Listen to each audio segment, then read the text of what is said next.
Okay. And what kind of things do you specialize in?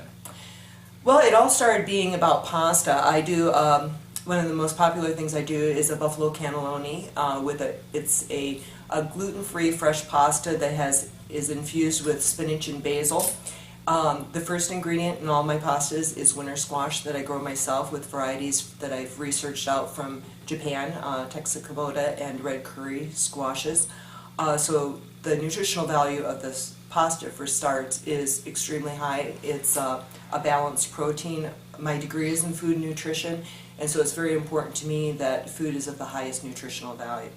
But the buffalo cannelloni, getting back to that, is made with ground buffalo and spinach, and it's rolled up in this spinach basil lasagna noodle, and then topped with two sauces that I make from scratch, burgundy marinara and a nutmeg bechamel that's also dairy-free. I make my own rice milk and whatnot.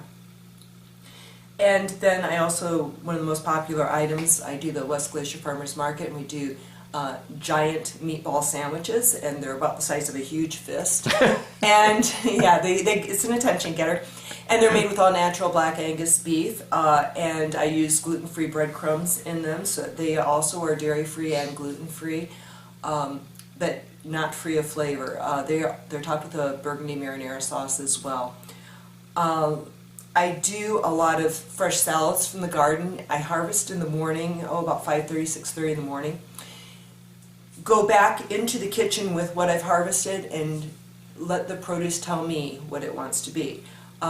We do, because of our cold climate here, I do a lot with greens. So I do what I call green bites, which is a vegetarian meatball. It's made with whatever greens are in season at the time. We've used dandelion greens, goosefoot, because I'm a forager as well.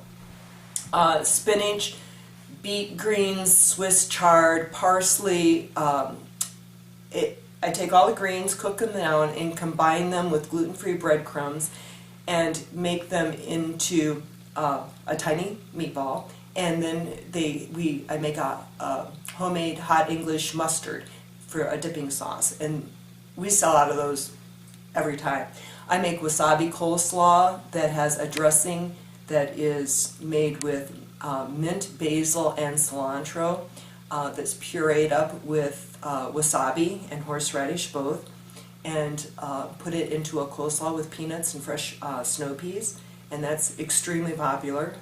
Most of it doesn't even leave the kitchen. The guides are begging for it ahead of time. I make an Osaka shrimp and chicken noodle salad with the gluten-free pasta. It's a Asian-style sesame ginger dressing, and tossed with pak choi, which I grow a lot of, carrots, snow peas, whatever we happen to have at the time, and then also it has shrimp and chicken in it, optionally. We make it vegetarian as well.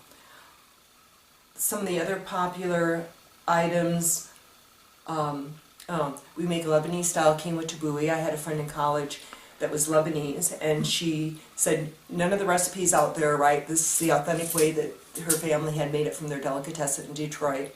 And so it's made with fresh organic lemon juice and organic olive oil, a lot of parsley, a ton of parsley and fresh mint in it, along with cucumbers and tomatoes.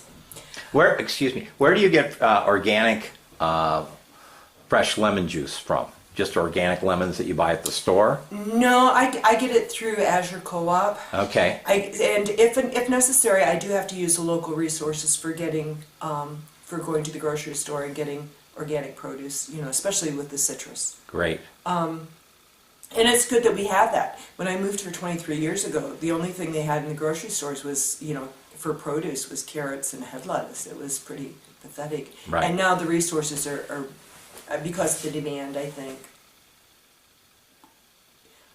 there's a lot more availability than what there had been. And there's going to be more and more as time goes on, especially in this area. So.